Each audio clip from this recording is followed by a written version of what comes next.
கர்த்தருடைய பரிசுநாமத்துக்கு ஸ்தோத்திரம் உண்டாவதாக. கர்த்தர் தாமே உங்களை இந்த காலை வேளை மனதார இயேசுவின் நாமத்தில் வாழ்த்தி நான் ஆசீர்வதிக்கிறேன். ஆமேன். இந்த வாய்ஸ் ஆஃப் குட் ஷெப்பர்ட் மூலம் தேவனுடைய வார்த்தையை நாம் காலையில கவனிக்கலாமா? எசேக்கியேல் 3ஆம் அதிகாரம் ஸ்தோத்திரம் 17ஆம் வசனத்தை நாம் வாசிக்கலாம். 17, 18 வாசிக்கும் போது தேவனுடைய வார்த்தை இப்படியா சொல்லுது. மனுபுத்திரனே, உன்னை இஸ்ரவேல் வம்சத்தாருக்கு காவலனாக வைத்தேன். நீ என் வாயினாலே வார்த்தையை கேட்டு என் நாமத்தினாலே அவர்களை எச்சரிப்பாயாக. சாகவே சாவா என்று நான் துன்மார்க்கனத்தில் சொல்லுகையில் நீ துன்மார்க்கனை தன் துன்மார்க்கமான வழியிலே இராதபடிக்கு எச்சரிக்கும்படியாகவும் அவனை உயிரோடு காக்கும்படியாகவும் அதை அவனுக்கு சொல்லும். நீ அவனை எச்சரிக்காமலும் இருந்தால் அந்த துன்மார்க்கத்தின் துன்மார்க்கத்திலே சாவான். அவன் இரத்த பழியோ உன் கையில் கேட்பேன். ஆண்டவர் சொல்றாரு பாருங்க. மனுபுத்திரனே, இஸ்ரவேல் வீட்டாரே, இஸ்ரவேல் வம்சத்தாரே, வீட்டார கூட இல்ல, இஸ்ரவேல் வம்சம். சோத்திரம் ஆபிரகாம், ஈசாக், யாக்கோபு தான் ஆண்டவராக இயேசு கிறிஸ்து யாரெல்லாம் முழு மனதோடு ஏத்துனீங்களோ, ஞானசானம் எடுத்துட்டு ஆண்டு பிள்ளையா இன்னைக்கு வாழ்ந்துட்டு இருக்கிறீங்களோ, நீங்க பல விதத்துல இன்னைக்கு ஏசப்பாவை என்ன பண்றீங்க, கும்பிடுறீங்க. அதை பத்தி எனக்கு பிரச்சனை இல்லை.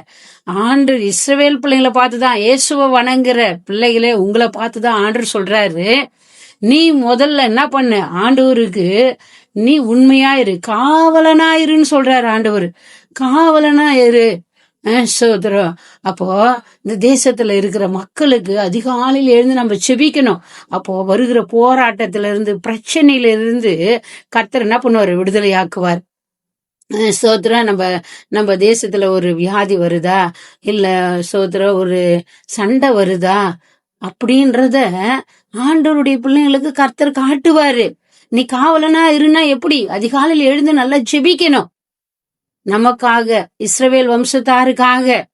இதுல அதான் சொல்லப்பட்டிருக்குது, இஸ்ரவேல் வம்சத்தாருக்காக. நீ அப்படி ஜெபிக்கும் போது உன் ஆத்துமா என்ன பண்ணும், ரட்சிக்கப்படும், பரலோகத்துக்கு தகுதியாகும். நீ அதை விட்டுட்டு இதை வேணும் அதை வேணும், அவங்கள பத்தி இப்படி குறை சொல்றது, இவங்களை பத்தி அப்படி குறை சொல்றது, இதுதான் ஜனங்களுக்கு என்ன பண்ணுது, நடந்துகிட்டு இருக்குது. இஸ்ரவேல் வம்சத்தாரு தான் சோதரா அவ எப்படி இருக்கிறா, அவன் எப்படி இருக்கிறான், இப்படிதான் நாட்டுல போயிட்டு இருக்குது கோசம். அவங்க இவ்வளவு நேரம் ஜெபம் பண்றாங்க, நம்ம இதை விட ஜெபம் பண்ணணும், நம்ம இன்னும் பரிசுத்தமா இருக்கணும், இன்னும் நம்ம ஆண்டவருக்காக வைராக்கியமா இருக்கணும்ன்றதுதான் நமக்கு வரணும் கோசம். மற்றபடி தேவையில்லாத கலைகள் நம்ம வீட்டுல என்ன பண்ணக்கூடாது, வரக்கூடாது. பாருங்க, இஸ்ரவேல் வம்சத்தாருக்கு தான் ஆண்டு சொல்றாருங்க, துன்மார்க்கமா இருக்கிறான். இன்னைக்கு துன்மார்க்கன்னா நிறைய இருக்கு, அதை நான் உங்களுக்கு திரும்ப திரும்ப சொல்ல வேண்டியதே இல்லை. நம்ம தெருவுல நடக்குது, நம்ம குடும்பத்துல நடக்குது.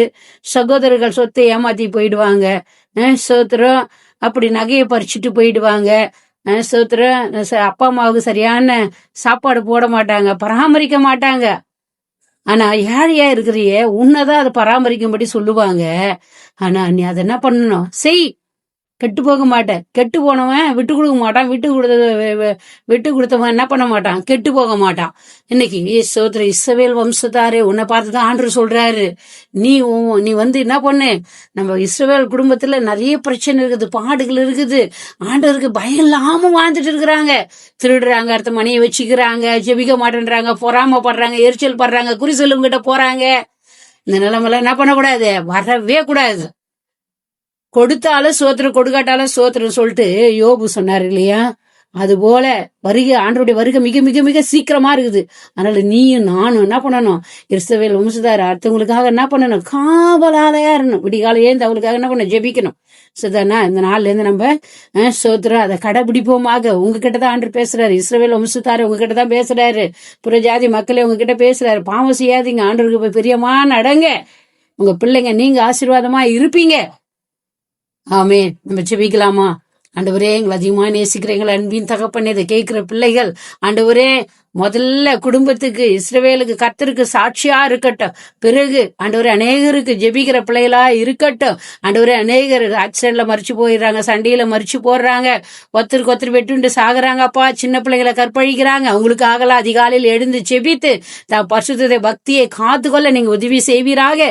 இதை கேட்கிற பிள்ளைகள் மனம் திரும்பட்டும், இதை கேட்கிற பிள்ளைகள் மனம் திரும்பட்டும் என்று ஆண்டவரே ஏசப்பா, இயேசுவின் நாமத்தில் ஆண்டவரே ஏசப்பா கெஞ்சி ஜெபிக்கிறேன். இஸ்ரவேல் வம்ச புருஷத்தார் கீழ்ப்படிந்து அடுத்தவங்களுக்காக செபிக்கிற பிள்ளைகளா இருக்கட்டும். தடைகள் எல்லாம் நீக்கி போடும், தடைகளை நீக்கி போடும். ஒவ்வொருவரும் பிரியமாய் உமக்கு பிரியமாய் வாழட்டும் என்று இதை கேட்கிற பிள்ளைகள் மனம் திரும்பி ஆண்டவரே அதிகாலையில் எழுந்து அடுத்தவங்களுக்கு செபிக்கிற பாரத்தை தாங்க, பாவ பழக்கத்திலிருந்து விடுதலை செய்ய உதவி செய்வீராக என்று மனதார வாழ்த்தி ஆசீர்வதிக்கிறேன் நல்ல பிதாவே. ஆமேன். God bless you. கர்த்தர் உங்களை ஆசீர்வதிப்பாராக. ஆமேன்.